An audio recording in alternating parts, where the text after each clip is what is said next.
कि दोनों के दोनों जितने भी हमारे कॉन्सेप्ट हैं, थ्रस्ट पे बेस्ड है या प्रेशर पे बेस्ड है, वो आप इसे इजीली कवर कर सको।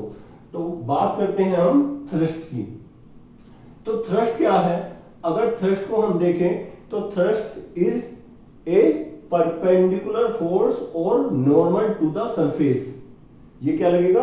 या तो ये परपेंडिकुलर फोर्स और ये किस तरह से एक्ट करेगा? Normal to the surface. Normal to the surface क्या होता है कि सपोज कीजिए कि ये हमारा एक प्लेन है और इस प्लेन के ऊपर हमने क्या करा, यहां पर एक नॉर्मल डाल दिया। जो नॉर्मल होगा बिल्कुल वो उसके क्या होगा? परपेंडिकुलर होगा।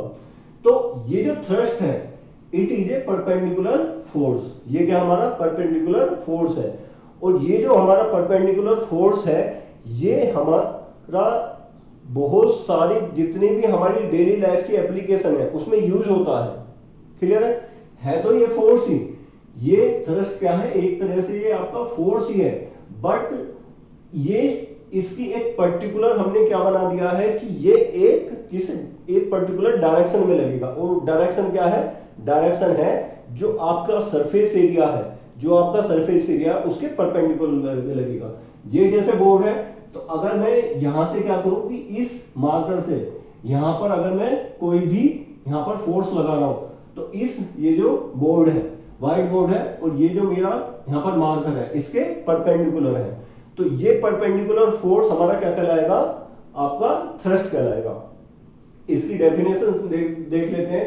Thrust is the force acting on an object. Thrust is the force acting on an object. किस पर वर्क कर रहा है? किसी एक ऑब्जेक्ट पे वर्क कर रहा है। क्लियर है? Acting on an object perpendicular to its direction.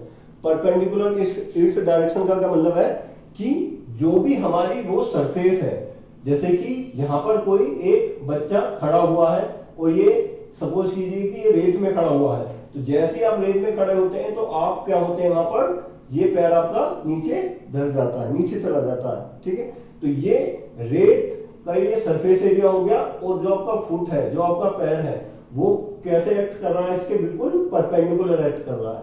ठीक है, दूसरा एग्जांपल ले लेते हैं। दूसरा एग्जांपल क्या है कि आपको सपोज कीजिए कि एक आपका नोटिस बोर्ड है और उस पर आपको एक नोटिस बोर्ड पर लगाना है कि इस नोटिस बोर्ड पर आज आपके यहां पर कोई इवेंट होने वाला है। तो आप क्या यूज करोगे? छोटे छोटे पिन यूज करोगे। ये वाले जो छोटे छोटे पिन आप यूज करोगे, तो इस पिन में क्या है कि इस पिन से इस पोस्टर को लगाना है। तो इस पिन से इस पोस्टर को लगाना है, तो आप देखोगे कि इसके आगे क्या होता है कि ये यहां पर ये इस पेज का एक जो सरफेस एरिया होता है वो ज्यादा होता है, और ये जो यहां पर इसकी नीडल है, ये वाली जो है, इसका सिर्फ सरफेस एरिया क्या है? बहुत ही यहां पर माइन्यूट होता है। तो आप बहुत ही कम इस पर फोर्स डालकर इसे क्या कर सकते हैं? यहां पर अटैच कर सकते हैं। इसी तरह से आप यहां पर अटैच कर सकते हैं, यहां पर अटैच कर सकते हैं, कहीं पर भी अटैच कर सकते हैं। क्लियर है? और अगर सपोज करो कि ये नोटिस बोर्ड है, इस नोटिस बोर्ड पर मुझे क्या करना है? इस नोटिस बोर्ड पर मुझे उस जो भी आपका नोटिफिकेशन है उसे लगाना है। तो मैं सिंपली क्या करूंगा? यहां पर उस पिन को मैं यहां पर ऐसे अपने थंब से ऐसे दबा दूंगा। ठीक है, इस थंब से जैसे दबाऊंगा तो वो थंब क्या करेगा कि वो थंब उस पर एक क्या लगाएगा? फोर्स लगाएगा। और वो फोर्स क्या है? जो भी मेरी सरफेस है उसके वो कैसे वर्क करेगा? वो परपेंडिकुलरली वर्क करेगा। क्लियर है? अब बात करते हैं इसकी यूनिट की। तो ये थ्रस्ट है और एक टाइप का फोर्स है। तो फोर्स की जो यूनिट होगी वही आपकी थ्रस्ट की यूनिट होगी। थ्रस्ट कोई अलग से कोई फोर्स नहीं है कि अलग से आ गया, ये एक फोर्स को ही हमने आगे डिफाइन करा है कि ये किस में लग रहा है? एक पर्टिकुलर डायरेक्शन में लग रहा है। तो ये वाला जो है, ये वाला जो फोर्स है हमारा क्या कहलाता है? ये थ्रस्ट कहलाता है। क्लियर है? तो ये जो थ्रस्ट है इसके हमारे डेली लाइफ में हम बहुत टाइम देखते हैं कि आप अगर इन क्वेश्चंस के आप आंसर्स फाइंड करो कि why a camel run in a desert easily, कि कोई भी ऊंट है किसी डिजर्ट में वो बहुत ही आसानी से चल सकता है। वो क्यों चल सकता है? क्योंकि उसके जो पैर होते हैं, उसका जो सरफेस एरिया होता है, कैमल के जो पेड़ का जो सरफेस एरिया होता है वो क्या होता है? लार्ज होता है। तो इस चीज से क्या होता है कि वो जो सैंड है, उसके नीचे जो भी सैंड है यहां पर, वो उसमें उसके पैर नहीं धंस पाते। क्लियर है? तो इसी वजह से जो कैमल है वो आराम से उस पर चल सकता है। सेकंड वन है व्हाई ए ट्रक और ए मोटर बस हैज मच वाइडर टायर्स, कि उसके जो टायर्स होते हैं वो क्या होते हैं, लार्ज होते हैं। तो जिससे कि क्या हो कि अगर वो सपोज करो कि आपकी किसी कच्ची सड़क पर वो जा रहा है जहां पर आपकी क्या है, मिट्टी है, तो उसमें क्या होता है कि उसके टायर आसानी से धंस नहीं पाते, वो नीचे नहीं जा पाते। वो क्यों नहीं जा पाते? क्योंकि जो टायर्स का जो सरफेस एरिया है वो क्या होता है, यहाँ पर आपका ज्यादा होता है। क्लियर है? तो इस वजह से वो धंस नहीं पाते। तो इस वीडियो में हम तीन चीजें ही डिस्कस करेंगे, एक तो थ्रस्ट, एक सरफेस एरिया और एक प्रेशर। थ्रस्ट, सरफेस एरिया और प्रेशर, तो ये तीनों चीज ही हम यहां पर डिस्कस करेंगे और इन्हीं के बारे में पढ़ेंगे। इनसे कोई चौथी चीज भी ऐसी नहीं है जो हम यहां पर पढ़ेंगे, केवल और केवल तीन चीजों को डिस्कस करना है, थ्रस्ट को, प्रेशर को, सरफेस एरिया को। क्लियर है? तो अगर बात करी जाए थ्रस्ट की, तो थ्रस्ट को आप ऐसे समझिए कि ये एक तरह का क्या है, परपेंडिकुलर फोर्स है जो किसी भी ऑब्जेक्ट पर वर्क कर रहा है। क्लियर है? सपोज कीजिए कि आपका ये ऑब्जेक्ट है, ये ऑब्जेक्ट है और इस ऑब्जेक्ट पर ये आपका परपेंडिकुलरली ये फोर्स एक्ट कर रहा है। तो ये वाला जो फोर्स एक्ट कर रहा है ये क्या कहलाएगा, इस पर अपथ्रस्ट फोर्स कहलाएगा। क्लियर है? और ये जो है इस बॉडी का ये क्या कहलाएगा, सरफेस एरिया ए, और ये क्या है यहाँ पर एफ। क्लियर है? तो ये चीजें आप अपनी डेली लाइफ में बहुत ज्यादा फील कर सकते हैं। सपोज कीजिए आप कोई एक टमाटर लीजिए और टमाटर को आप क्या कीजिए कि जब आप नाइफ से काटते हैं, कोई भी आपके पास टमाटर है और टमाटर को आप किससे काटते हैं, आप एक नाइफ से यहाँ पर उसे काट देते हैं। तो जो नाइफ से आप इसे काटते हैं, यहाँ पर इस नाइफ से अगर काटते हैं तो इजीली वो कट जाता है। क्लियर है? इसी काम को किसी उंगली से करके देख लो, नहीं कटेगा, बिकॉज ये जो इसकी एजेस है वो शार्प होती है। इसकी जो एजेस है वो शार्प होती है और वो शार्प एजेस के कारण क्या होता है कि वो इसके ऊपर जब फोर्स लगाया जाता है तो शार्प एजेस, ये वाला जो है इसका सरफेस एरिया क्या है, बहुत ही कम है। तो ये जो शार्प एजेस है ये अगर उसके ऊपर फोर्स डालते हैं तो फोर्स डालने पर क्या होता है कि हमारा जो डेली वर्क का जो काम है वो क्या हो जाता है, इजी हो जाता है। बहुत बार बोलते हैं कि जो हम घर में चाकू यूज कर रहे हैं वो क्या हो जाता है, वो मोटा हो जाता है, ये उस पर जंग लग जाती है। तो उससे क्या होता है कि वो सही से हमारी जो सब्जियां हैं उन्हें नहीं काट पाता। आप समझ रहे हैं? तो इसके लिए हम क्या करते हैं कि इसे फिर से हम क्या करते हैं कि इसे फिर से हम साफ करा कर लाते हैं। साफ कराने के बाद फिर से इस टमाटर पे रखते हैं और ये टमाटर हमारा आसानी से वो कट जाता है। क्लियर है? तो इस छोटे से एक प्रैक्टिकल में आपने ये देखा कि जो हमारा यहां पर फोर्स लग रहा है, जो भी हमारा फोर्स लग रहा है वो उसके किस पे डिपेंड है, जो आपका फोर्स, आप सपोज कीजिए जिससे आप फोर्स लगा रहे हैं, जिससे आप फोर्स लगा रहे हैं उसके सरफेस एरिया पर ये डिपेंड करता है। क्लियर है? अगर बात करी जाए कि एक अगर हथौड़े से अगर आप किसी ये नेल्स, क्लियर है, किसी नेल्स को या किसी आपको पेज को आप इसे ठोकना है तो इस पे क्या करेंगे, आप इस यहां पर ये फोर्स लगाएंगे। तो ये फोर्स लगाएंगे, अगर इसकी यहां पर जो एज है ये जो है ये बहुत ही क्या होती है, शार्प होती है, ये आसानी से किसी भी बॉडी में आपकी फोर्स लगाने से जा सकती है। अब सपोज कीजिए उल्टा कर दीजिए कि अगर मैंने इसे यहां पर उल्टा रख दिया और मैं अगर चाहूं कि इसे किसी में बॉक्स में यहां पर ये अंदर चला जाए तो ये जा पाएगा? नहीं जा पाएगा। क्यों? क्योंकि इसका जो सरफेस एरिया है वो क्या है, हमारा ज्यादा है। तो सरफेस एरिया के ऊपर ही ये पूरा का पूरा आपका जो थ्रस्ट है वो डिपेंड करता है। क्लियर है? अगर ज्यादा सरफेस एरिया होगा तो हमें ज्यादा फोर्स लगाना पड़ेगा, अगर कम सरफेस एरिया होगा तो हमें उस पर कम फोर्स लगाना पड़ेगा। क्लियर है? तो ये सारी जो बातें हुई ये केवल और केवल किसके बारे में बातें हुई है, थ्रस्ट में, जो कि एक फोर्स है और वो किस तरह का फोर्स है, परपेंडिकुलर फोर्स है। क्लियर है? तो ये बात हमारी यहां पर, इससे आगे बढ़ते हैं थ्रस्ट से। तो थ्रस्ट से और सरफेस एरिया से एक हमारी फिजिकल क्वांटिटी रिलेटेड है और उस फिजिकल क्वांटिटी को हम क्या बोलते हैं यहाँ पर, प्रेशर। क्या बोलते हैं, प्रेशर बोलते हैं।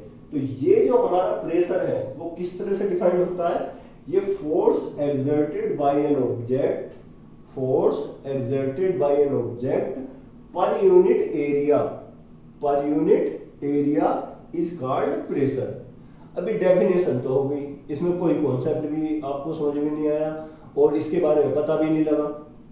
देखिए मैं समझाता हूं, यहां पर ये क्या है, P, ये जो इसका फॉर्मूला है वो क्या होता है, P is equal to f upon a, जहां पर P क्या है, प्रेशर है, F क्या है, थ्रस्ट है, A क्या है, सरफेस एरिया है। क्लियर है।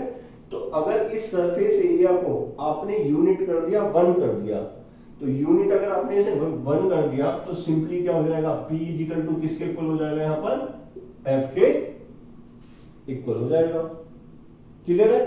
तो ये जो प्रेशर है, ये जो फिजिकल क्वांटिटी प्रेशर है, ये किस पे डिपेंड करती है, उस फोर्स पे और उस सरफेस एरिया पे। क्लियर है। अब यहां पर क्या देखते हैं हम कि जो P है, प्रेशर है, वो इस थ्रस्ट के प्रोपोर्शनल है और इसके जो सरफेस एरिया के इनवर्सली प्रोपोर्शनल है। तो अगर ये इस थ्रस्ट के प्रोपोर्शनल है तो जितना ज्यादा थ्रस्ट होगा उतना ही ज्यादा प्रेशर होगा, उतना ही ज्यादा क्या होगा, हमारा प्रेशर होगा। थ्रस्ट जितना ज्यादा होगा उतना ही ज्यादा आपका प्रेशर होगा और सरफेस एरिया जितना ज्यादा होगा उतना ही प्रेशर कम होगा। सरफेस एरिया जितना ज्यादा होगा उतना ही प्रेशर कम होगा। फिर से दोबारा ऐसे एग्जांपल आ जाते हैं। इस एग्जांपल हम देखते हैं कि यहां पर जो इसका सरफेस एरिया है, यहां पर ये वाला, इस फोर्स से हमने यहां पर टिक करा, मतलब इसे यहां पर ठोकना चाहा, तो ठोकने पर क्या होगा, जो फोर्स हम यहां पर लगाएंगे सेम फोर्स किस पे एक्ट करेगा, इस नेल पर, इस पेज पर एक्ट करेगा। और जो यहां पर इस पेज पर एक्ट करेगा वो उसकी जो एज है, सपोज कीजिए कि बहुत ही माइन्यूट है, बहुत छोटी है। क्लियर। तो यहां पर आपके अगर ये 7 एजेस है तो जैसे ही आप यहां पर क्या करोगे कि फोर्स लगाओगे, तो अगर ये सरफेस एरिया यहां पर आपका कम है, सरफेस एरिया कम है, तो आपका जो प्रेशर है वो उतना ही ज्यादा अप्लाई होगा। अगर ये सरफेस एरिया यहां पर इसका कम है तो उतना ही आपका प्रेशर ज्यादा अप्लाई होगा। अगर ये सरफेस एरिया ज्यादा है, ये वाला सरफेस एरिया अगर ज्यादा है इस नेल्स का, अगर इस नेल्स को उल्टा कर दिया जाता है, ये जितना ज्यादा है तो उतना ही हमें प्रेशर ज्यादा लगाना पड़ेगा। ऐसा भी हो सकता है कि आप प्रेशर लगाते हुए चले जाओ और ये जो नेल है वो टूट जाए और आपका काम नहीं हो पाए। क्लियर है। तो ये दोनों तीनों क्वांटिटी जो है वो थ्रस्ट एरिया, सरफेस एरिया और आपका जो प्रेशर है, वो तीनों आपस में लिंक्ड है। एक चीज को ध्यान कर लेते हैं कि ये जो आपका फोर्स है, ये जो आपका फोर्स है, ये एक वेक्टर क्वांटिटी है। ये जो एरिया है ये भी क्या होती है, एक वेक्टर क्वांटिटी होती है। बट जो आपका प्रेशर है वो एक स्केलर क्वांटिटी होती है। ये जो प्रेशर होता है वो क्या होता है, एक स्केलर क्वांटिटी होती है। तो ये चीज यहां पर समझने की है। इसके बाद जो इसकी यूनिट होती है वो क्या होगी, एफ की यूनिट क्या है, यहां पर न्यूटन है, और एरिया की यूनिट क्या है, मीटर स्क्वायर है। अगर एरिया की यूनिट देखोगे तो ये एम है, ये एम है। तो ये समझ करो कि आपका लेंथ इंटू ब्रीथ है, लेंथ इंटू ब्रीथ है। तो आप क्या करोगे, एल इंटू बी। क्लियर है। लेंथ की भी जो यूनिट होगी वो एम होगी और ब्रीथ की भी जो यूनिट होगी वो एम होगी। तो टोटल एम इंटू एम कितना हो गया, एम स्क्वायर हो गया। क्लियर है। तो यहां पर प्रेशर की क्या यूनिट बनी आपकी, Newton per metre square, Newton per metre square. और इसे हम क्या बोलते हैं, ये यहां पर ब्लेस पास्कल जो हमारे साइंटिस्ट थे उन्होंने ही ये कॉन्सेप्ट दिया और उनके नाम पर इनकी यूनिट है पास्कल, PASCAL। तो इसे हम यूनिट को, न्यूटन पर मीटर स्क्वायर को क्या लिख सकते हैं, पास्कल लिख सकते हैं। 1 newton per metre square is equal to 1 pascal. 1 newton per metre square is equal to 1 PA। Simply अगर आप PA भी लिखोगे तो भी आपका ये पास्कल ही माना जाएगा। क्लियर है?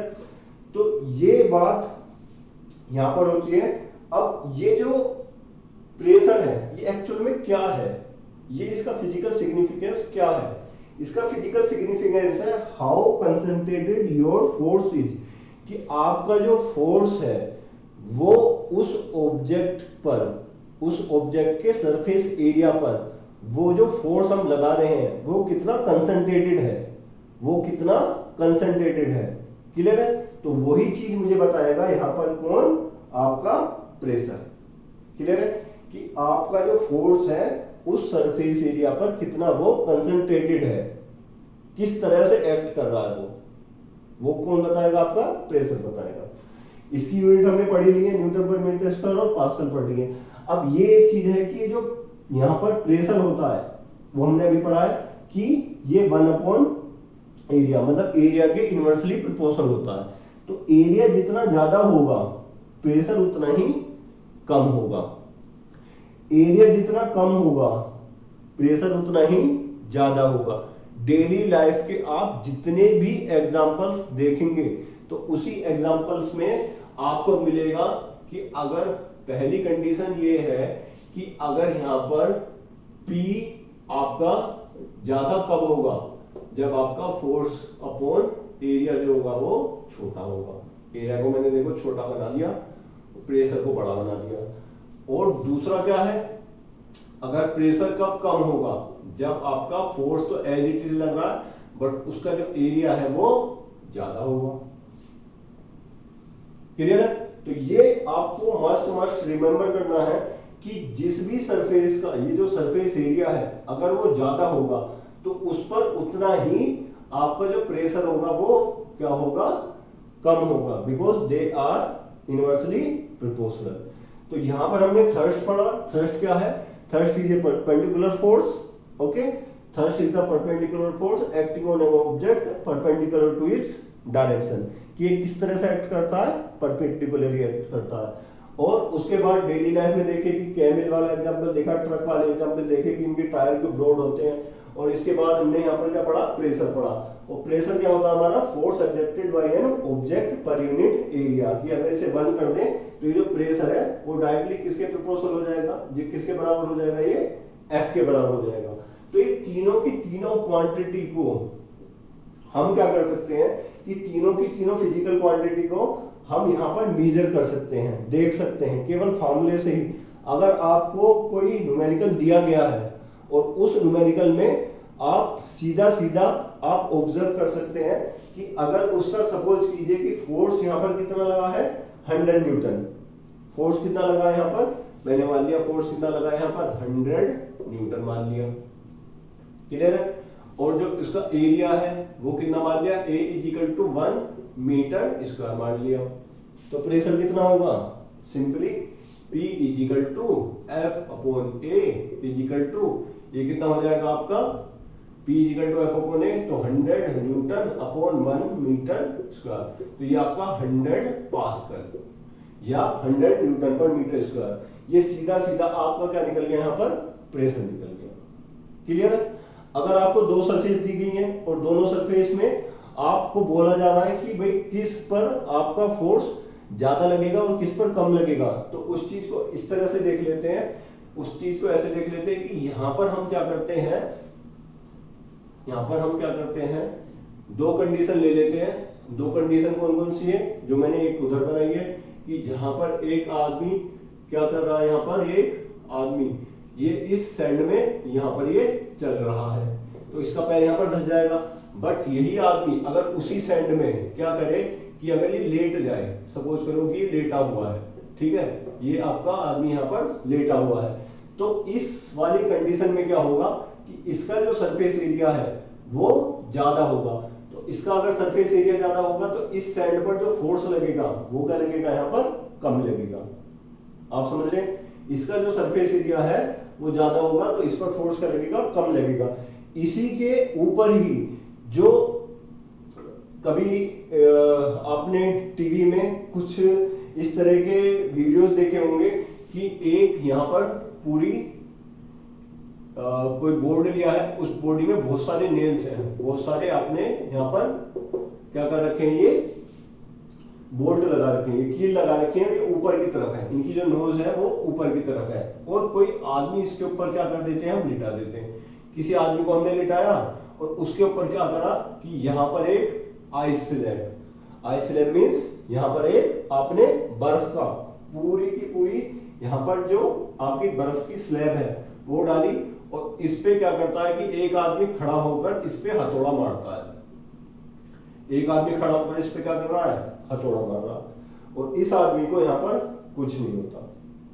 क्यों नहीं होता? वो इसलिए से नहीं होता क्योंकि जो इस पर जो फोर्स लगा है वो इस पर पूरे के पूरे सरफेस एरिया पर इक्वली डिस्ट्रीब्यूट हो जाता है, पूरे के पूरे उस पर इक्वली डिस्ट्रीब्यूट हो जाता है, और वो इक्वली डिस्ट्रीब्यूट होने के कारण क्या होता है कि इस आदमी को चोट नहीं आती। क्लियर है? इस आदमी को चोट नहीं आती। तो ये जो थर्ड्स वाला कॉन्सेप्ट है, प्रेशर वाला कॉन्सेप्ट है, ये आपका एक डेली लाइफ में नहीं, ये आपको आप फ्लूइड मैकेनिक्स में पढ़ोगे, इसे आप इंजीनियरिंग कर रहे हो तो पढ़ोगे, आप फ्लूइड में अगर पढ़ोगे तो ये थ्रस्ट ही क्या बन जाएगा, अप थ्रस्ट बन जाएगा। क्लियर है? कि बॉडी अगर नीचे फ्लोट कर रही है, अगर बॉडी नीचे फ्लोट कर रही है तो उसका जो वेट है वो नीचे काम कर रहा है, W=mg, और उसके ऊपर एक अप थ्रस्ट फोर्स लगेगा, वो कहाँ लगेगा, किससे लगेगा, वो लिक्विड से लगेगा, उस लिक्विड से वो ऊपर की तरफ लगेगा। क्लियर है? और अगर आप एग्जाम्पल चाहो तो इसके आपके अनगिनत एग्जाम्पल्स हैं। क्लियर है? जैसे कि आपका जो टैंक होता है, उस टैंक में क्या होता है, उस टैंक में खाली और खाली क्या रहते हैं आपके, जो ऐसा सीधे सिंपल टायर नहीं रहते, ये जो टायर्स है वो टायर्स नहीं रहते, टायर्स के ऊपर क्या होती है, बेल्ट होती है, टायर्स के ऊपर क्या होती है, बेल्ट होती है। उस बेल्ट का क्या यूज होता है यहाँ पर, वो बेल्ट के ऊपर यहाँ पर ही सीधा सीधा यही कॉन्सेप्ट लगता है यहाँ पर। क्यों लगता है? क्योंकि उस बेल्ट के अंदर क्या होते हैं, इस तरह से यहाँ पर आपकी ये कुछ नोज बनी होती है, तो ये इसका जो पूरा, क्योंकि भारी बहुत होता है, तो इसका जो पूरा का पूरा जो फोर्स है वो इस सरफेस एरिया पर क्या हो जाता है, वो इक्वली डिवाइड हो जाता है, इक्वली डिवाइड हो जाता है, जिसके कारण ये चेन आगे तक बढ़ पाती है। क्लियर है? कि ये चेन ही क्या करती है, उसका पूरा का पूरा जो फोर्स उस पर लग रहा है सरफेस पर, इसे वो सपोर्ट करती है। तो इस पूरे के पूरे हमारे लेक्चर में केवल हमने दो ही चीजें पढ़ी हैं, थ्रस्ट पढ़ा है और यहाँ पर प्रेशर पढ़ा है, और जो हमने एरिया पढ़ा है वो यहाँ पर सरफेस एरिया है। क्लियर है? वो क्या है, ये सरफेस एरिया है। और थ्रस्ट भी क्या होता है, एक तरह का फोर्स होता है जो परपेंडिकुलरली एक्ट करता है।